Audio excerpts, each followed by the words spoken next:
Halo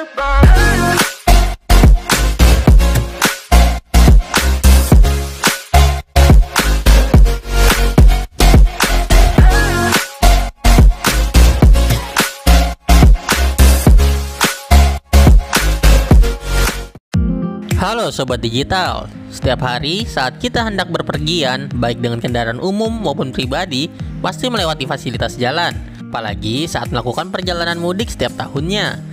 Banyak model jalan yang akan kita lewati. Yuk mengenal lebih dekat Indonesia. Kali ini kita akan membahas mengenai status jalan yang ada di Indonesia. Oke, lanjut kita bahas.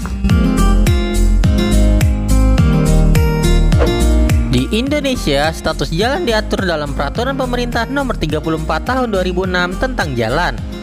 Status jalan dikelompokkan berdasarkan 3 hal, yaitu secara fungsi, administrasi pemerintahan, dan muatan sumbu kendaraan. Ketiga kelompok tersebut dibagi lagi menjadi beberapa jenis yang lebih spesifik.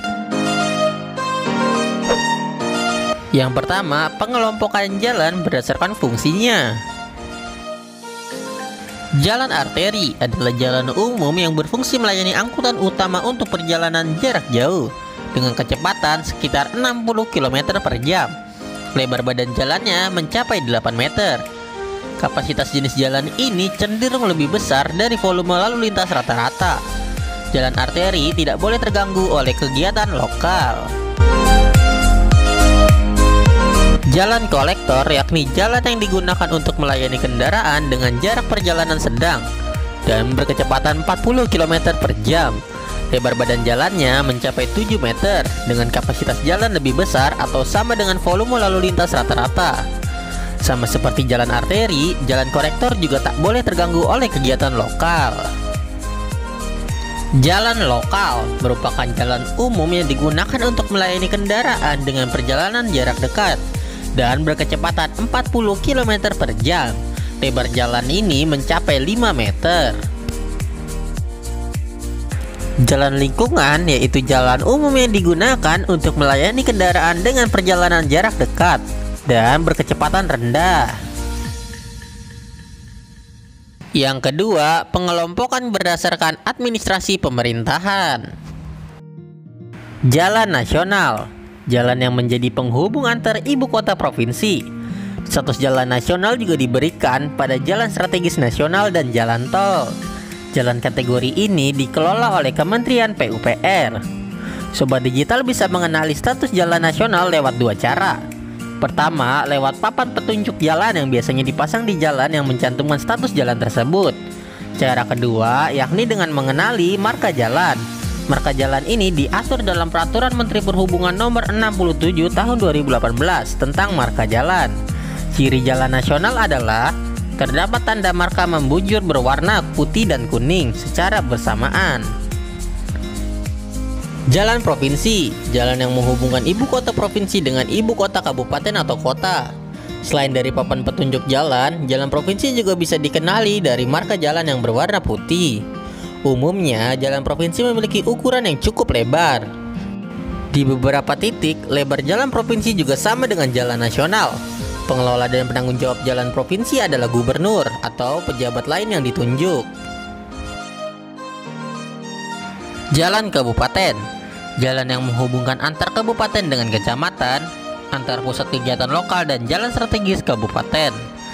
Jalan kabupaten juga merupakan jalan lokal untuk alternatif jalan nasional dan provinsi.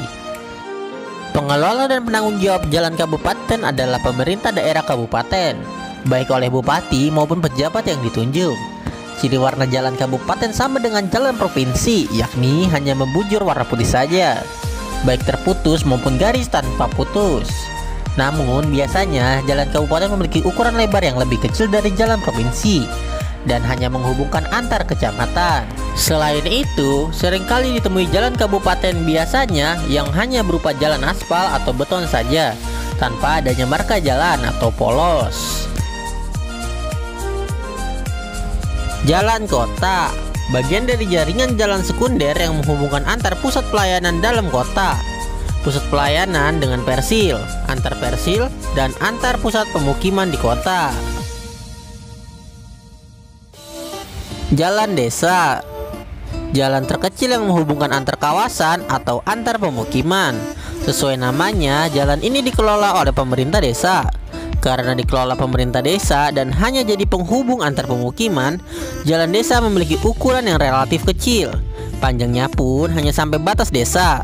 Jalan kecil berupa gang atau lorong adalah contoh jalan desa atau jalan yang dikelola dan dibangun oleh pemerintah desa. Yang ketiga, yakni pengelompokan berdasarkan muatan sumbu roda. Jalan kelas 1, jalan arteri yang dapat dilalui kendaraan bermotor, termasuk yang memiliki muatan dengan lebar tidak melebihi 2,5 meter, ukuran panjang tidak melebihi 1,8 meter, dan beratnya lebih dari 10 ton. Jalan kelas 2, jalan arteri yang dapat dilalui kendaraan bermotor, termasuk yang memiliki muatan dengan lebar tidak melebihi 2,5 meter, ukuran panjang tidak melebihi 1,8 meter, dan berat maksimal tidak lebih dari 10 ton. Jalan kelas 3A, jalan arteri dan kolektor yang dapat dilalui kendaraan bermotor, termasuk yang memiliki muatan dengan lebar tidak melebihi 2,5 meter, ukuran panjang tidak melebihi 1,8 meter, dan berat maksimal 8 ton. Jalan kelas 3B, jalan kolektor yang dapat dilalui kendaraan bermotor, termasuk yang memiliki muatan dengan lebar tidak melebihi 2,5 meter, ukuran panjang tidak melebihi 1,2 meter, dan berat maksimal 8 ton. Jalan kelas 3C, jalan lokal dan lingkungan yang dapat dilalui kendaraan bermotor, termasuk yang memiliki muatan dengan lebar tidak melebihi 2,1 meter, ukuran panjang tidak melebihi 0,9 meter, dan berat maksimal 8 ton. Nah, itulah penjelasan mengenai status jalan yang ada di Indonesia. Selain untuk menambah wawasan, Sobat Digital juga bisa memberikan keluhan atau apresiasi pada pemerintah setempat sesuai kewenangannya. Oh iya, bagi Sobat Digital yang pernah melewati fasilitas jalan tersebut, bagikan pendapat kamu pada kolom komentar di bawah. Jika kamu suka video ini, silahkan tekan jempol ke atas dan bagikan ke temanmu. Terima kasih sudah menonton, sampai jumpa di video selanjutnya.